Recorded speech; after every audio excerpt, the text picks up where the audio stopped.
What's up, everybody? Andrew Cooper here, Fantasy Alarm, Better Sports Network. This is Alarm Fantasy Football. I know you're used to seeing Howard Bender on the show. I know you're used to seeing our good buddy John and Pemba in this time slot, but for the time being, those guys are steeped up in baseball, basketball. It kind of is the down season a little bit for fantasy football. So what we're doing, I'm taking over this Wednesday slot and Friday. We're going to do some dynasty stuff. With this show, as you saw last week with guest David Kluge, I'm bringing some guys on, and we're going to talk about their process. We're going to talk about some very difficult players to rank. And then potentially, if we have time, we're going to look at a mock draft. So without further ado, let me bring on my guest this week, my good buddy, Matt Chester, a.k.a. the FF Jester over there with JWB, the Undroppables. You wear a lot of hats, buddy. You Dynasty diehards. You do a lot, man. And what I love is that you also, like myself, are willing to do a sicko, psychotic solo show every once in a while, which I enjoy. I like just hearing what one person has to think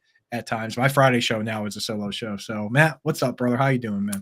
I'm doing real well. Thanks for having me. You're right. That's a sicko job to do a full allotment of either 15 minutes or an hour of a solo show.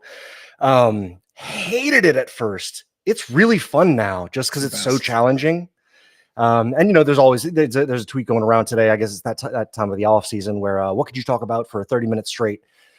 A lot of things in the fantasy football space. You could say fantasy football as a header and then have so many subheaders under it. And this is the wind down season for fantasy football, but it's not the wind down season for dynasty, which is what I love the most.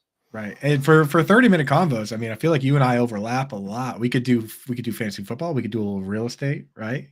Of course. I had you up here for Boston and Providence, and you definitely know your way around a party. So, yeah, thank you for that. That's a very comfortable couch and cool basement, man. That's awesome. Yeah, my dog Lufa misses you, buddy. I miss her too. That's my girlfriend. Yeah. Well, you going to come back up for Scott Fishbowl this year? I'm actually trying to pull a Scott Fishbowl down in New Orleans, and I think it seems pretty likely because there's a big calling for it, and there's a bunch of analysts down here. There's Sigmund Bloom, there's Cooter Doodle, there's Elvin Ryan's got some buzz going around him right now in the Twitter streets. There's enough people to make New Orleans a really fun time for a Scott Fishbowl draft, so I'm pulling for it. Yeah, that'd be fun, man. Maybe I'll be able to make it down there, although I kind of am a staple here in the Boston community, so I feel like I got to be up here probably for that, but we'll figure something out. Anyway, here's what we're going to do today. Let's hit on some news real quick. Then I want to talk briefly about your process. We'll look at some players. And then after that, I want to pull up a mock. And the good news is you guys over at JWB, you got mocks going all the time, right? Like it's crazy how aggressively you guys do that, man. And it gives us a lot of content. So we're going to pull up one from JWB. But real quick on the news front, Super Bowl's coming up. Tell me, who do you think is going to win? Just outright. Forget the spread, forget the points. Who wins this game? I would say Mahomes and his hardcore elite wide receiver spread of Kadarius Toney, whoever else is over there. It's disgusting, but the Magic Man always gets it done. His record in the last 6 years is ridiculous. I think they've made the AFC Championship 6 years straight. Is that right? Yeah. And the Super Bowl, these are Brady numbers condensed as far as postseason with Pat Mahomes. And you can bet against everything else, but don't bet against that dude. Seriously, that's where I'm at too. I'm taking Mahomes here. And, I think that the 49ers have the better team, but at the end of the day, there's a reason the quarterback always gets the MVP. They always get the Super Bowl MVP. So I'm with you on that one. As for other news, Arthur Smith hired as the offensive coordinator of the Steelers. That's the big one, man. I know it's easy to make jokes and dog him, but I mean, is there any bright side here, or is it really? Do you really just believe that it's bad? It's a bad move, catching a falling knife, kind of by the Steelers. I think there are two things to look at here. One is, I almost, you had me give you a buy or a target for each position, and I almost put Deontay Johnson up there because his reception perception route tree is phenomenal. It's always been phenomenal. He's just been really, really unfortunate to not have gotten production from it. Now, he was the most touchdown scoring Steeler this last year, which is a lot better from his 0 touchdowns the year before. But the thing is, if he's not there, if he's anywhere else, he'll probably do a lot better. And I like the player. I hate the spot he's in. I hate the spot that he's been in for the last 2 years. I hate his I love his value if you're trying to acquire. Right. But the other thing that I like about Arthur Smith going to Pittsburgh is I think that he and George Pickens might get into a fist fight on the field, and that would be awesome. That would be great for us, right? I mean, So, once you're part of the media, like the more drama, the better. Like I love Arthur Smith, the Steelers. Great, gives us something to talk about, right? and that dude, I think is he 41 years old, Arthur Smith? Because he looks 60. Yeah, That was weird finding that out, wasn't it? it's very interesting, his whole thing, because like he got his first job directly out of college with the Washington, right at the time, the Redskins, and then you realize that it's like you look at the jump from grad student, like college assistant, straight to the NFL, and you're like, what the heck happened here? Then you realize that his dad owns FedEx, and his dad's a billionaire, and the Commanders play at FedEx Field, and all of a sudden you're like, oh, you know what? That door was about as open as it could have been for him to slide in there. Wow, I didn't realize that FedEx Field. That's crazy. That's the name of the field they play at. Yeah. So that, I mean, again, you can't necessarily dog him for that. He did work his way up from there to the level where he's been a high-end offensive coordinator and a head coach. But just, some people, in terms of the opportunities they get, you have to put 2 and 2 together on that one. More news here. Again, great news if you're a Lions fan. And that's the beautiful thing about guys staying, is that even if you were rooting for a guy like Ben Johnson to come be your head coach, or Bobby Slowik come be your head coach, he was never actually your head coach, so you can't be too disappointed, right? So it feels really good when those guys stay. Ben Johnson agreed to stay with the Lions. Bobby Slowik actually got more money to stay with the Texans at least one more year. Their contract next year, they'll be available again if they want to go do that. But I kind of like that. I kind of want to see these guys win and then go somewhere. So I don't know. What do you think about the Ben Johnson Lions, Bobby Slowik Texans?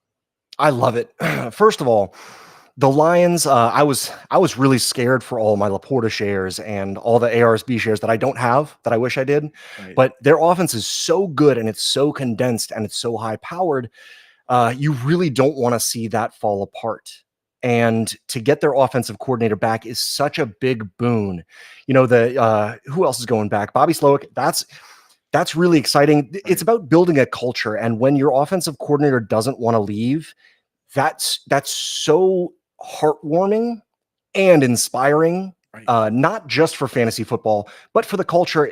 After week 17 ends and there's no more fantasy football, and you get to just watch football as a pure sport like we did as children. Like you love to see that. And Ben Johnson and Dan Campbell, it's just a pleasure to have them in Detroit. And Brad Holmes, man, like the GM, like they treat him like one of the guys, which is so cool, because sometimes you picture the GM being like this guy in like a suit, like looking down from the rafters, being like, oh, like getting ready to squash these guys and trying to like stay disconnected from these guys. But you see Brad Holmes in the locker room, they're giving him game balls and stuff, saying this couldn't have happened without him. So I love that.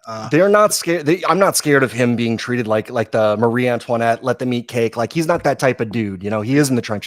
That's fun. There are those dudes out there. Bill Belichick somehow manages to be both dudes, where he's the coach and the GM, and he's willing to cut you or bench you at any moment, right? But I think that's more out of fear, as far as the players loving him. I think that's more out of fear than a successful track record as a GM. Right. Yeah. No, for sure. Another one that you didn't mention that I'd like to is Mike McCarthy going to return? What's going on? What's going on with the Cowboys? Yeah. How's their coaching staff? I think Mike McCarthy is going to return. The most recent news that I heard, the most recent rumor I heard, was actually about Dak Prescott. And I kind of wanted to talk about Dak Prescott coming up in a little bit, but rumor is that Jerry Jones at this stage has been saying a lot of things outwardly about how he likes Dak and nothing's going to change, but he also has been he hasn't given Dak an extension, and it's kind of become public that he's refused to give Dak an extension at this stage. So, as much as he's saying, oh yeah, we love it the way it is, and it's going to be like that again, and they think they can win with this team, he's not committing long-term to Dak. That's interesting. I wonder how long that drama is going to play out there, because I don't want to give any spoilers, but there's a lot that you can do as far as gaining value in falling perception.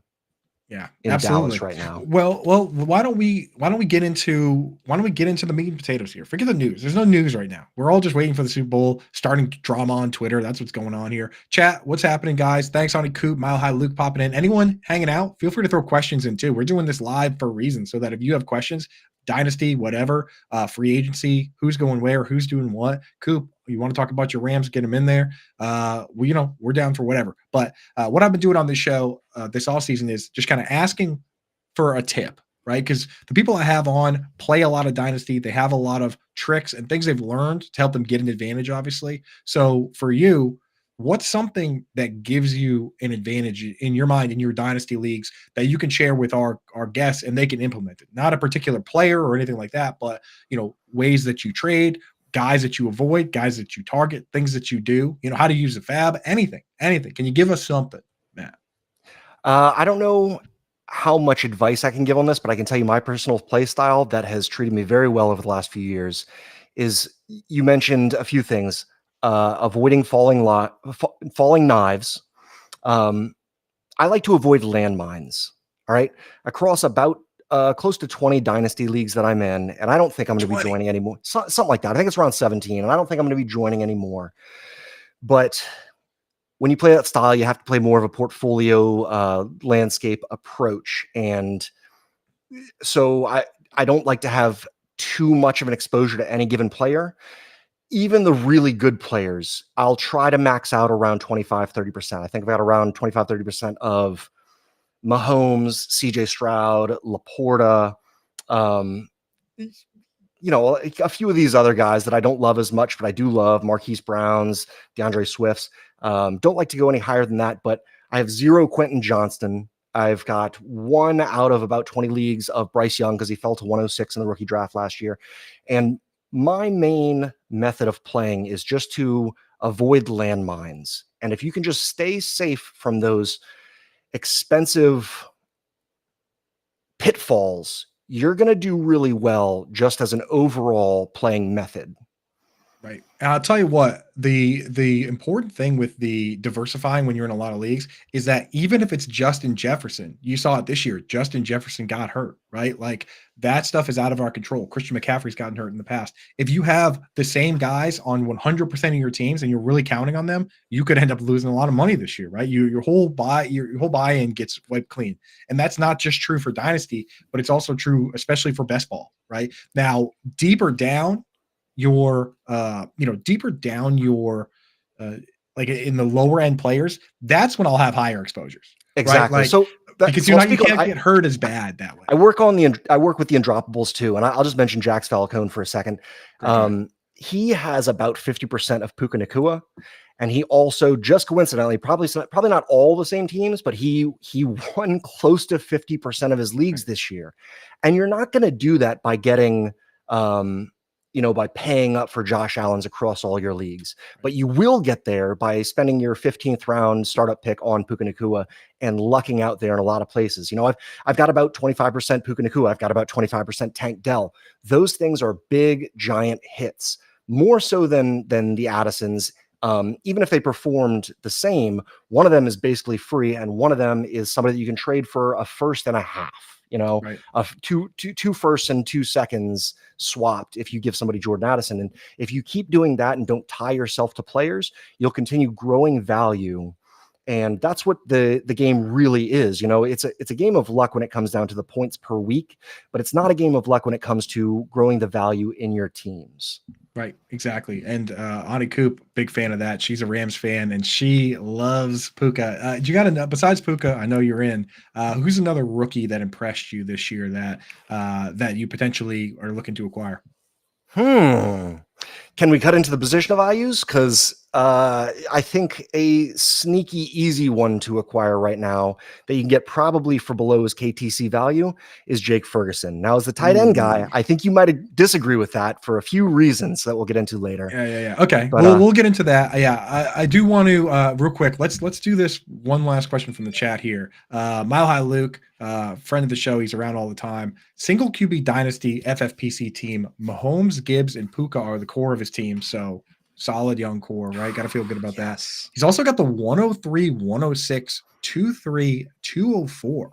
does it make sense to move to 2 to ensure he gets neighbors? So, the top 2 guys this year in single QB, Marvin Harrison Jr. and Malik Neighbors. What would you pay on top of the 103 to get up there? Obviously, you're not going to give up Mahomes, Gibbs, or Puka, but I mean, does it make sense to give up the 2-3 or the 2-4 to move up there, or Sure. all the picks? Absolutely. It would make sense to give up one of those seconds to move up to 103 because in a single QB league compared to a super flex league, that's probably what, the 207, 208, 209, something like that. Those are all dart throws. You might end up with Tyjae Spears, but you also might end up with Tank Bigsby, and you don't know. But the difference between getting a rookie Brock Bowers and getting a rookie Malik Neighbors, you know how those rookie tight ends go. It's very shaky and sketchy. Yeah. And as much as I love them, I don't want to wait 6 years for an Evan Ingram style breakout, right? I don't want to wait 5 years for a DJ Njoku style breakout. And as the tight end guy, I want to hear you speak more on that. I've been kind of itching for a trade recently, and I got one sent to my inbox yesterday. In a Superflex league, somebody sent me their 106. And I talked to them about this afterwards, but they sent me their 106 for my Kyle Pitts straight up. That was an easy take because I had about 25% Kyle Pitts, and I wanted to lower that a little bit. I am not very excited about Brock Bowers, but if I need to, I'll get Brock Bowers at 106. But on the other hand, I just don't love that maneuver. Right. So for me, and I actually have a full write-up on this. If you Google Andrew Cooper Dynasty Rookie Tight End Concepts, it comes up. It's the top thing that comes up there. And what I did is I went through historically to figure out why rookie tight ends don't hit for the most part, and broke the full thing down. And it's because it's a two-pronged position. But the easiest way for me to explain it quickly is picture a race, right, with hurdles. You're doing a hurdle race, right? For wide receivers, any given team is going to have 2 or 3 wide receivers on the field for the vast majority of snaps. If a team runs a fullback like the 49ers or Dolphins, then maybe it's 2. But for the most part, these 3 guys are out there. So all you have to do is be one of the 3 best wide receivers on the team, and you're going to get an opportunity, and you're going to play the vast majority of the snaps where you can get the targets and you can earn the targets, right? So that race for the wide receivers has one hurdle, right? The hurdle is getting on the field. The race for a rookie tight end, the very first hurdle is that you need to be the best pass-catching tight end on the team. So if a Cole Kmet gets drafted into a room that has a Jimmy Graham in it, the thing is this: even if Cole Kmet's just as good as Jimmy Graham at catching passes, Jimmy Graham doesn't block well. So he's going to get that passing role, that pass catching role, and Cole Kmet's going to get stuck with the inside role. And you saw it with Dallas Goedert and Zach Ertz in Philadelphia. At a certain point, Dallas Goedert was just as good, if not better, at catching passes than Zach Ertz, but he was one of the best blocking tight ends in the league, so he got stuck in the inline role. So that's the first hurdle. You got to get over that hurdle first. After that, we know, based on statistics, that the vast majority of difference-making tight ends are top 2 targets on the team. So if you look around and that team has 2 wide receivers that are good at catching passes, that tight end has another hurdle that they can't get over, right? And then after that, you need to factor in all the other things that matter. The scheme, do they use the tight end to block, right? That's another hurdle. Is the quarterback good? That's another hurdle. That's why these rookie tight ends, in a lot of cases, the stars need to align perfectly. And that's what people didn't understand when they didn't like Sam Laporta, they didn't like Dalton Kincaid, is they didn't realize that the stars had aligned, that the stars did align, and they had the opportunity to clear all the hurdles, and they did. So those 2 players that you mentioned are really interesting. Laporta and Kincaid. I know you're really big on Kincaid coming into the season. I don't know how the Bills offense is going to line up come week 1. I know that Stephon Diggs has a lot of things to say about the team that he's on and the position that he's in the team right now. I know Gabe Davis is a free agent. I know that they traded up in the first round last year to take Kincaid. And I wonder what you think about Kincaid going into next year as far as where he'll be in that offense. And if he will rise, because he was good this year, but he started showing more on the back end. What do you think? Here's what it is, man. You're taking over this interview now, right? I'm supposed to be interviewing you. But yeah, no, for real though, I don't mind sharing it. I'll tell you what, another article for that purpose. And as Jack Sensen points out, said, congrats. This article that I'm about to mention was actually nominated, or I'm a finalist this year for the FSWA Football Article of the Year. So hope fingers crossed I win that. Last 2 awards I was nominated for, JJ Zachariason won both of them, but he's not a finalist for this award, so we're safe. We're marked safe from JJ. But with Dalton Kincaid, I love the player, right? I love him in Dynasty. I love his skill set. But here's the thing. And Anthony, thanks for popping in, dude. What's happening, brother? Always checking in, dude. That's my guy. I'll tell you this for Dalton Kincaid. He's not an exception to the rules. We need our guy to be a top 2 target on the team. So if they don't go out and replace Gabe Davis with a big name, and it's Stephon Diggs number 1, and we can project Dalton Kincaid to be the number 2 pass catcher out of the slot, then we're going to love him. If they go out and they add a Mike Evans or a Michael Pittman or a T. Higgins, then we're going to be off Dalton Kincaid because – if there's another player on the team that we project to get more targets than Dalton Kincaid, then I'm not going to draft him at ADP, and I'm not going to make exceptions for any player because the process is the process, and it's been right virtually every time. So that's the case on that. But enough about my tight end process and my stuff. I want to get your take on a couple players here. Chat, again, throw it out. If you want a take on a player, throw it in the chat, and I'll find a comparable player, and we'll make Matt compare 2 very close but difficult players in Dynasty. So without further ado, first one here. I know that you're a fan of these Cowboys players in Dynasty. You think that you had mentioned to me before that you think there's a discount. So for as far as great debates go, tell me, who would you rather have, Dak Prescott or Tua Tagovailoa? Both. If you go to sites like Keep Trade Cut or other industry pages, those guys very close, neck and neck on a lot of pages. So if you had to pick one, which one you got and why? I really hate that you're doing this to me because Tua is probably my most.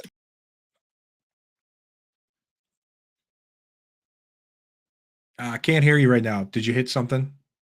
I think you're muted. Yeah. Okay. I got to go with that. Again, your audio is screwed up, brother. Matt Deutsch behind the glass. You have any idea what's going on with this one?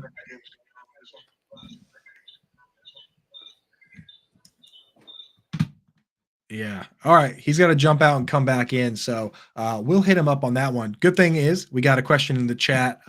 Christian Kirk here. And again, for me, with tight end, you really need guys that have can be top 2 targets on their team so they can have top 5 upside. Unless you're in a league with multiple tight ends, you really just need one, right? In a 10 or 12 team league, if your tight end isn't top 5 or 6, it means you have a below average tight end. With wide receiver, we have a little more leniency, right? Christian Kirk is a guy that I'm kind of treating like Tyler Boyd, where when this team is kind of devoid of weapons, as the Bengals were for a couple of years now, he was easily capable of 1,000-yard seasons. Tyler Boyd had back-to-back 1,000-yard seasons. When they went out and they added Jamar Chase and T. Higgins, he went from being a full-time player to being a guy that only plays in the slot, right? A part-time slot guy.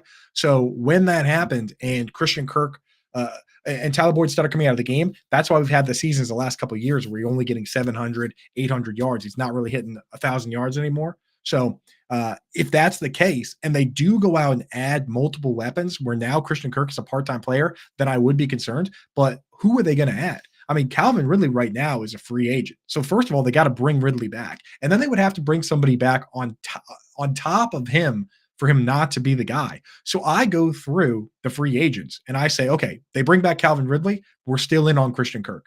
They would have to bring in someone better than Kirk on top of Ridley for him to not be fantasy relevant, which to me would have to be Michael Pittman, T. Higgins, Mike Evans, or the last name would maybe Marquise Brown. But even then, Christian Kirk versus Marquise Brown, I've seen it before. It was fairly even. So there's really not a lot of guys that they could bring in that would displace Christian Kirk. So I think Christian Kirk's about as safe as it gets, especially in full PPR.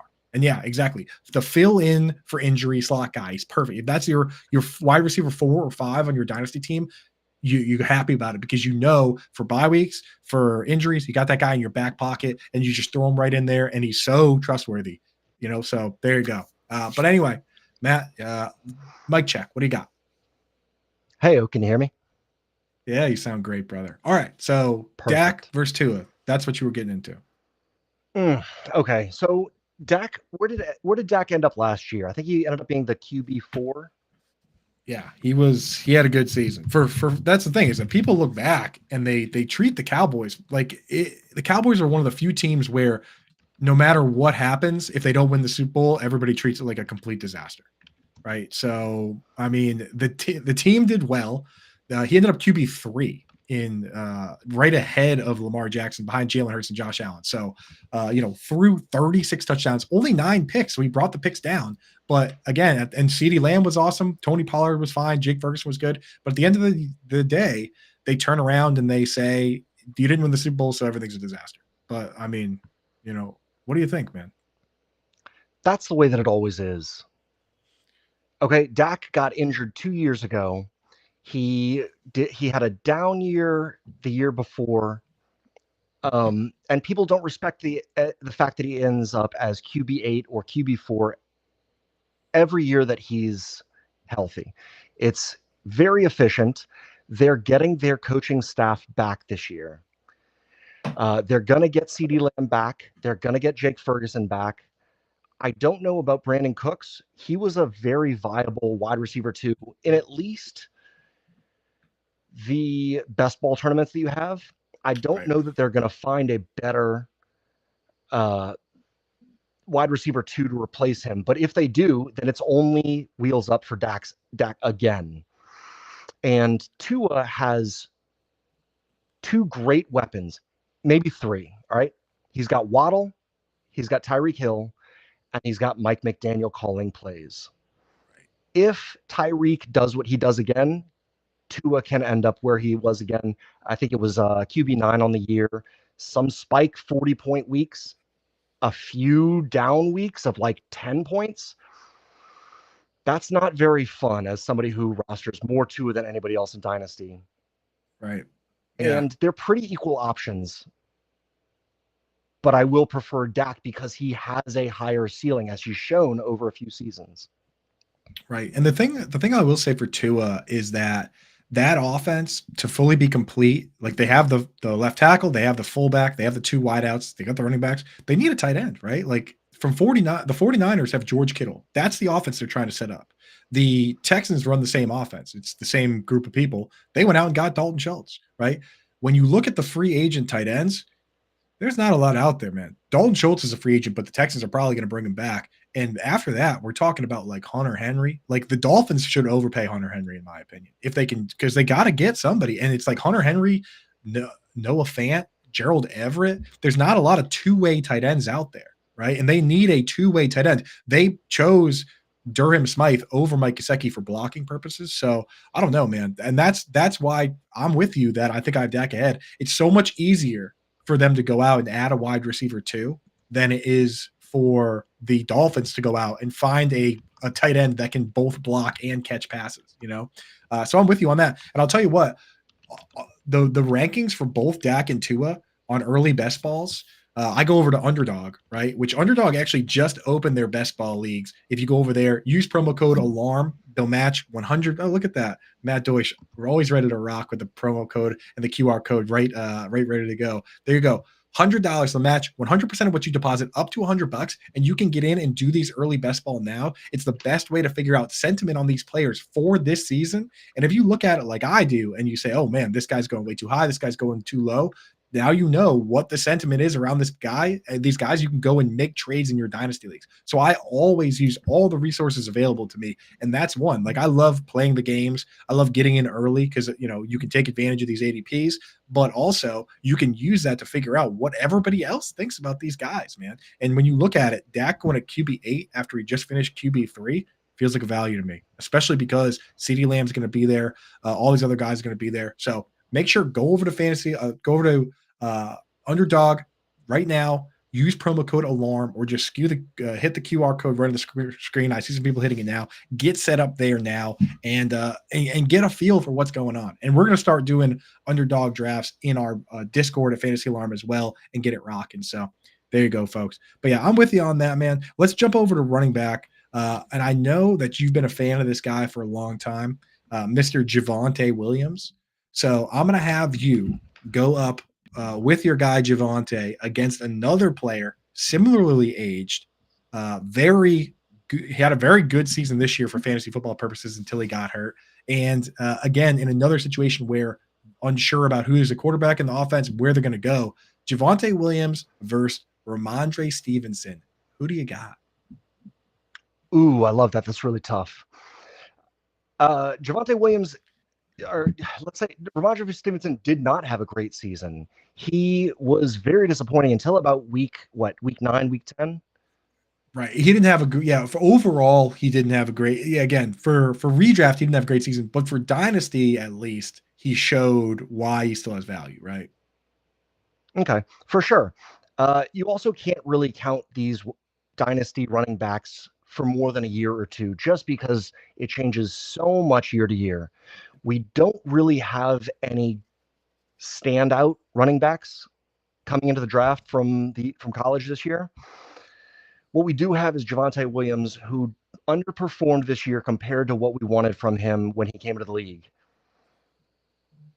He's very good. His forced tackles missed is one of the highest in the league.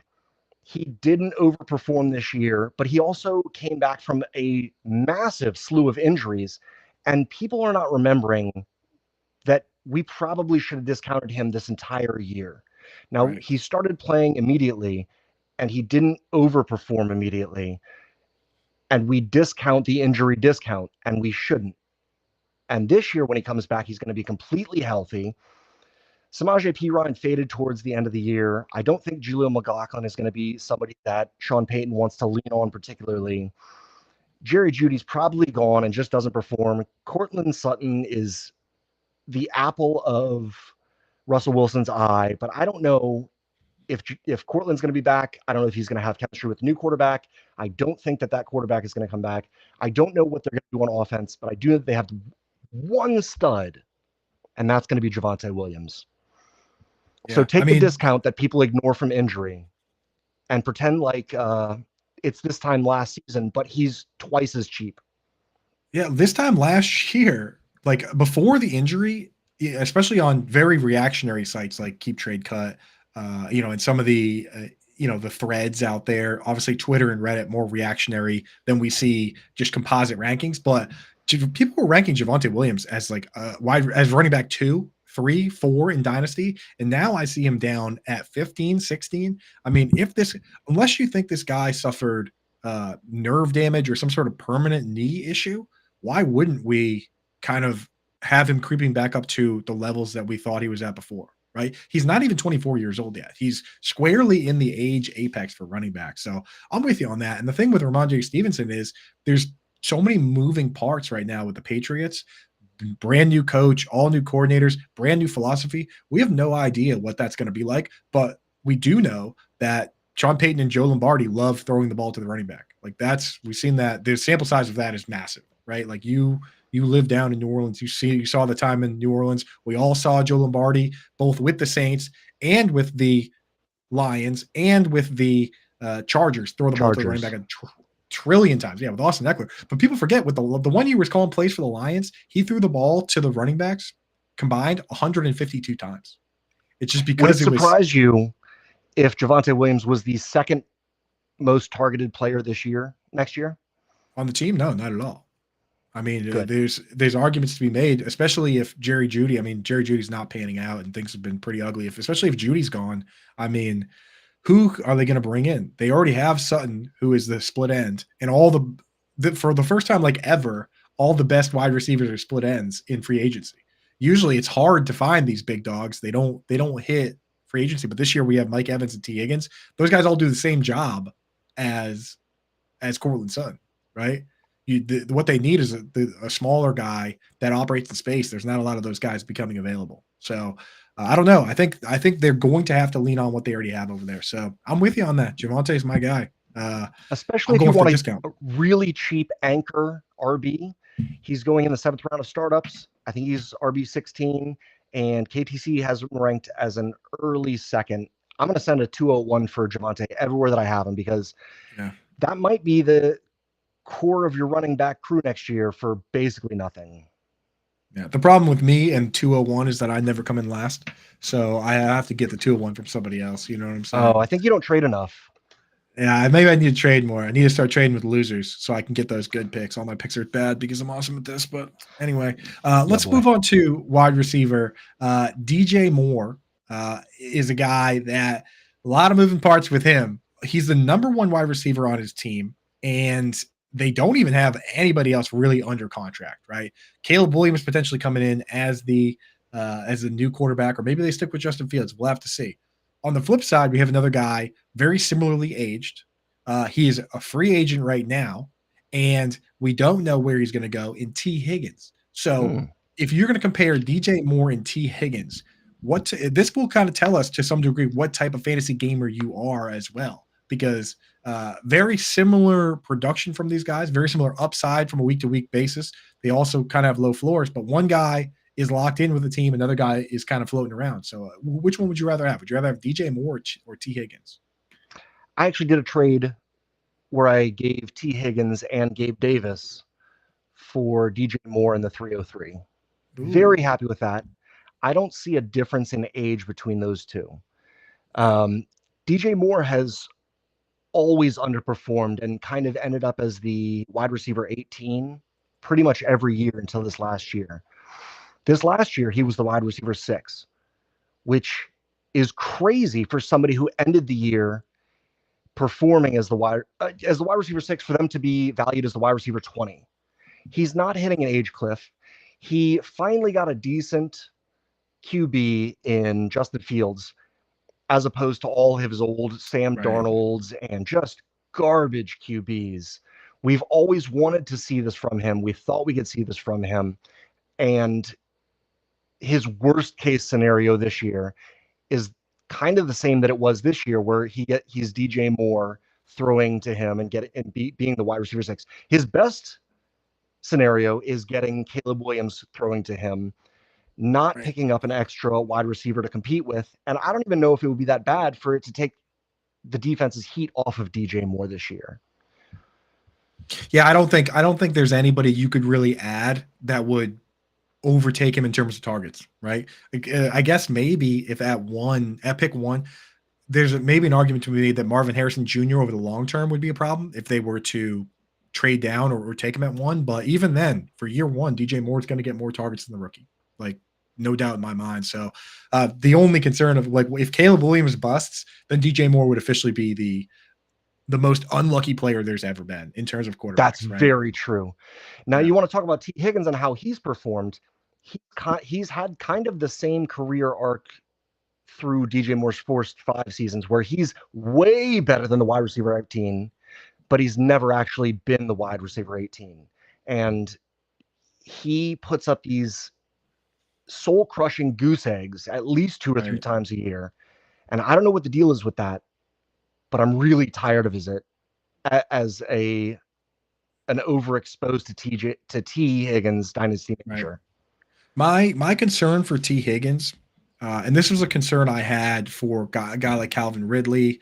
I have a little bit of a concern for Nico Collins, which is funny that I would say that because you know that I'm a Nico Collins guy, and I like to rub it in our little chat there that Nico Collins hit when everyone else hated him. But I quietly worry that guys like T. Higgins and Nico Collins, their problem is that when the number 1 corner is on them, they struggle, right? And we've seen Jamar Chase protect T. Higgins to some degree, and now he could be signed to a team where when they face Sauce Gardner or AJ Terrell or whoever, he's going to get that coverage, and it could be problematic. So I am a little concerned with T. Higgins that when he's treated like the alpha, he might have a tough time, because I think that a lot of cases that's when we get the goose eggs and stuff from Higgins. So I'm with you on that, because Moore's been the guy the entire time. And he's faced the top corners and he's been fine. So, yeah, Anthony points it out. Not true. I didn't want to steal Matt Kelly, the Podfather's term, fake alpha. I also think it's kind of mean to say fake alpha, but I kind of am saying it a little bit. You know, Kenny Golladay was a good example where it was like, you know, once the situation wasn't perfect, it turned bad really quickly. So I do worry about T. Higgins. All right, last one here, and then let's take a look at the mock draft. I want to ask you, and this one I'm bringing up specifically because I know you like this player, and I don't particularly like this player. So let's go with Jake Ferguson, and let's compare him to a guy. Let's see. You know what? In the chat, we've had some Cole Kmet talk, and Ferguson and Kmet are kind of a similar age. They're both top 2 targets on their team. So who would you rather have, Ferguson or Kmet? Wow, I wish you didn't do that to me. I know. Well, they That's got to be tough. at least kind of tough. They got to be at least kind of tough. Okay. Man, I don't even know how to begin this. I'll tell you this. Dallas has always featured a tight end. Now, I don't know if that's the coach. I don't know if it's the culture of the team. But Kmet is probably, I expected him to be much more expensive than Ferguson. Is that not the case? No, they're very similarly ranked. They're virtually the same age, very similarly ranked. And Cole Kmet finished tight end 8 this year, and I think Jake Ferguson was tight end 9. So like coming off the year, they also just Cole Kmet is that guy that will have like a 2 touchdown game or like random touchdowns, and he sneaks up on you to get into that spot. Whereas Ferguson kind of started hot and cooled off, and then he finished with a bang in the playoffs. That doesn't count for fantasy, but finished his last game of the year. He finished with 3 touchdowns. So that's what steams him up. So that's what steams him that's up and one puts him thing at the that's same not showing up in the spot. box score. It's not showing up in his year end, is that he ended up with like a 42-point game in the playoffs. And that doesn't count towards his tight end 9, but it does. It should count towards what you think he can do. Perceived value. Yep. So that's what puts them in the same range here. So it is a tough comparison, man. And I'll tell you what, just to give my take on it, the reality is that if one of these teams adds a high-end second wide receiver in free agency, that's going to move the needle for me enough that I would move one ahead of the other. As simple as that, right? Like Brandon Cooks had 650 yards. Darnell Mooney was invisible, right? So if one of these teams lands a Calvin Ridley and the other team doesn't, that's enough to move the needle for me on these guys. But in a vacuum right now, I think I might be with you on taking Ferguson. So I think I would on this one. Darnell Mooney I'm not a Ferguson guy, but I might be with you're not. And that's very fair because he's not an exceptional player. But at the end of the year, it comes down to points. Right. And Darnell Mooney was invisible. Brandon Cooks had 650 yards. I think that there's a lot more of a likelihood for there to be a wide receiver 2 coming in to supplant Cole Kmet than there is to be a wide receiver coming in to supplant to be the second pass catcher on Ferguson. Kind of again, that'll get 650 yards, but that won't hurt Ferguson so much if he's just replacing Brandon Cooks, and the person that they bring into Chicago is not replacing anybody, but is actually jumping up the depth chart ahead of Cole Kmet. Right. And I'll tell you what, like Brandon Cooks, like Darnell Mooney's a free agent. So it's not like they have to go out. So is Brandon Cooks. Right. So, I mean, I think both situations are kind of dicey. Honestly, I'm looking to sell both these fellas personally. And Dynasty, my philosophy in Dynasty is if I'm competing now, and I virtually always am, I want a guy that I know is going to be has a very good shot to be a top 5 tight end, because every team that makes the playoffs in Dynasty is loaded. And often the difference maker is who has the good quarterback, who has the good tight end, who has the good defense, right? Because every team that makes the playoff has good running backs and wide receivers. There's plenty of them, but the holes end up being at those other spots. So that's my philosophy. I might trade either one of them. But yes, Anthony points that's out fair. Dallas tight ends do score a lot. Get Cole Kmet. I think you get Jake Ferguson for 206. I don't think you get Cole Kmet for 206. So I might be wrong according to KTC's value. But I feel like Ferguson is cheaper. And if I'm wrong, then I might have to reassess. Yeah. No, I think he is. I think he is cheaper. Kmet is just, he had more hype. I think both these guys, though, I mean, the thing I don't like about Ferguson is he's very similar athletically to Dalton Schultz and Austin Hooper. I mean, the best comparable player for Dalton Schultz is Austin Hooper on Player Profiler, and Dalton Schultz and Austin Hooper are both faster than Jake Ferguson. So these guys need targets, right? They need targets to survive. And if something happens to those targets, then they're toast, which is what we saw with Hooper. We saw with Hunter Henry. Guys that are fast, like George Kittle, can do more with less, right? Like Jake Ferguson this year had 71 receptions and he had like 700 yards. Kyle Pitts, his rookie year, had 68 receptions and he had over 1,000 yards, because Kyle Pitts runs like a 4.48 and Jake Ferguson runs a 4.81. That's the difference, right? So in Dynasty, I target fast guys. That's how I roll. Anyway, all right, So that's enough putting you on the hot seat. One more thing about that. Okay. It's yards after catch that you're talking about. Kittle will always clear all these guys. But in a tight end premium league, it favors catch and fall tight ends more than it does in other formats. So tight end premium might be the decider on that.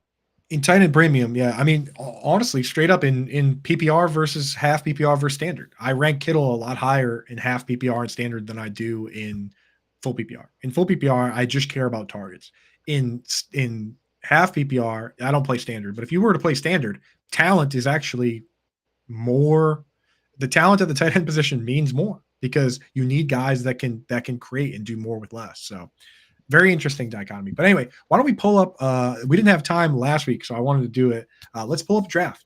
And this is courtesy of your guys over at JWB. I love the whole crew over there. Thanks, Matt, for pulling it up. Folks, if you for those listening, I know we're going to post this for listeners. I'm just going to go through and I'll give you an idea of who goes where. So, you don't necessarily have to be zooming in or whatever. But here's the first round. Matt, let me know if there's anything that jumps out to you as a pick you really like the value on or don't love the value on. So this is a dynasty startup super flex, meaning you can start 2 quarterbacks, and tight end premium, meaning that, tight ends get 1.5 points per reception. Everyone else gets 1. This is the first round. Josh Allen, Patrick Mahomes, CJ Stroud, Lamar Jackson, first 4 picks. Justin Jefferson goes 5th, right? Then we're back into quarterbacks because it's super flex. Jalen Hurts, Justin Herbert, Joe Burrow. Then you see Jamar Chase, CeeDee Lamb, and then the first round is rounded out with Trevor Lawrence or Amon-Ra St. Brown. Now, of those guys, is there anything where you look at it and you say, no way would I have made this pick? Or is there anything you look at and say, wow, I can't believe this guy fell to pick 11 or 12. That's a great value. The only thing that stands out is that Trevor Lawrence is holding his pre-draft value. Right. He's actually gone up since he came out in the first year, and I think I got him in the early second. I don't know how he's gained value since then. Yeah, other than that, I'm pretty happy with the first round. It was a rough year, and he might lose Calvin Ridley. So, yeah, that is an interesting one, especially because there are some mobile quarterbacks available in the next round. You see Trevor Lawrence go, I might have considered an Anthony Richardson or a Kyler Murray ahead. Justin Fields also going in the second round is wild, considering this mock draft was done like 2 weeks ago. Like, that pick to me in the second round, I look at that and I'm like, why? What's the plan? Who do you think what team is Justin Fields going to be the quarterback for this year, Matt? I don't know. It gives Trey Lance last offseason. The people picking Trey Lance at that spot after we knew that there was a chance, that Purdy was going to take the job. I mean, Justin Fields is probably going to end up lost in the sauce. So I don't love that pick there. Looking through the next few rounds, the second, third, or fourth round, the first tight end coming off the board is Travis Kelce. Then you get Sam Laporta and Dalton Kincaid. You see a lot of running backs going in this range. No running backs in the first round. Is there anything on this board where you look at it and you say, that's a pick I would make in the second, third, or fourth here? This is my philosophy. This is a pick that I love at this value, and this is how I build my teams. Absolutely, and we talked about this. Dak Prescott at 412 is bananas. For somebody that can be the top 8 kind of as a floor for a healthy season, it doesn't make sense that in a super flex league, he's going a full round and a half behind Deshaun Watson, 2.5 rounds behind Justin Fields. It just doesn't make sense. Why is Dak Prescott so undervalued? He's getting the same coaching staff back. He's getting CeeDee Lamb back. He's getting your boy, Jake Ferguson, back. Why is Dak Prescott going at almost the 50th pick? Yeah, no quarters really smoked everybody that was waiting on quarterback by taking Dak and Tua at the swing there when he already had Josh Allen, right? Because you look at a guy like Praz there, he was sitting there when he took Saquon Barkley. He could have taken those quarterbacks, and he was probably looking at these other teams and saying, oh, they're not going to take these quarterbacks, so I'll get somebody on the way back. Not the case. Not so fast, my friend. So he kind of got rug pulled there. And for those looking at this draft and saying, what the heck is with the kickers? Is this some kicker league? Those are placeholders for draft picks. So what they're doing is saying, like see Justin Tucker go right after Amon-Ra St. Brown. That's a person saying, I'm taking the 101 rookie pick. And that's basically Marvin Harrison. The names aren't in the system yet, so that's what those are. So don't worry about the kicker picks. And this puts Dak Prescott and Tua as post 106 rookie picks, which is Crazy. Bananas to me. Yeah, that is a mistake that I see made so many times, because you have to ask yourself, if these players were available in the rookie draft, where would they get drafted? In a super flex draft, if Dak Prescott was available in the draft, I would probably take him at 101. Right? Wow. Like, I might. I mean, what? Like, who are you going to take? Marvin Harrison? I mean, we don't know what's going to happen. Yeah, I might take Marvin Harrison, but you have to consider. Caleb, but after that, I might. I mean, the thing is, you don't know for sure what Caleb Williams is going to be. Like these guys, Tua, like these proven commodities, right? Like Tyreek Hill and like Chris Olave, Jahmyr Gibbs. This person is putting the 102 ahead of Breece Hall. In my opinion, people just forget that the hit rate on first round picks, even in Dynasty, is 50%. Right. And if you want to take the 101 and say, okay, the hit rate is maybe 60 or 70, there are so many times where there are guys we sit here and say, this guy's can't miss, and then they miss. Not one person was saying Corey Davis is going to suck. Not one person was really even saying N'Keal Harry was going to be bad. But these guys turned out to be players that you couldn't even use at all. Right. So, like, you have to be very careful no matter what. I mean, I know we're saying Marvin Harrison can't miss. His dad was in the league, and there's a possibility that, it doesn't work out. I think he's as good, safe as it gets, but you have to acknowledge the possibility that it might not work out. So, in the back of my mind, a lot of times, and I'm just kind of very conservative, where I just want the players that I know are already good in the NFL. So, but enough on that. Is there any pick on here? So you like the Dak Prescott one? Any pick on here that when you go through that you look at it and you're like, this is a pick I wouldn't have made? Ooh, Austin Eckler at 4.2 seems kind of crazy. We don't know where he's going to be next year. We saw him fall off this year in a dynasty league. That makes no sense. Above, especially ETN. ETN, who finished, I think, as running back 2 or 3 this year, is basically his second year in the league, right? Because of injury. I don't know why ETN is being so undervalued, basically across all platforms. Through any podcast that you listen to, he's kind of the running back 8, and that doesn't make any sense to me. Can you explain Austin Eckler above ETN or no? Dak? I can't do it. He's almost 30 years old. He's a free agent, so he could end up anywhere. And there's really not a lot of like amazing landing spots. He needs to land somewhere where they're going to throw him a ton of passes. He's never had 1,000-yard rushing season like in his career. So I don't know, man. I don't love that one. And there's another one on here. Like, first of all, why would Eckler go at 4 if Alvin Kamara is going in the 9th round? Like, what's exactly is the difference between those players? And the other thing with Alvin Kamara, as I'll point out, is that why would this team draft Alvin Kamara? Like, I know they're getting crazy value, but that team is taking all these draft picks and young players at the end there, and then they take Alvin Kamara. Like, that's got to be trade bait, right? What are you going to do? I don't know. I think it might be a good way to build a dynasty team is just to build every other position. And because running back is so, what's the word for it? It's temporary, fragile. Yeah. But the thing thing is, it might be a good way to, if your entire team is built on value and production in every other position, then Kamara is a very fragile RB1 is kind of a league winning effort. Why? But this team, look at the players they took all draft picks. They don't even have players really. So I'm like, when are they going to win? I mean, maybe they think they're going to draft a ton of rookies and win this year and win every year. But I just feel like if you're going to take 1, 2, 3, 4, 5 draft picks in your first, 7 picks, then you're not going to take a 29-year-old running back. You should take a younger running back. That's my thought process. But I don't know. Maybe they are.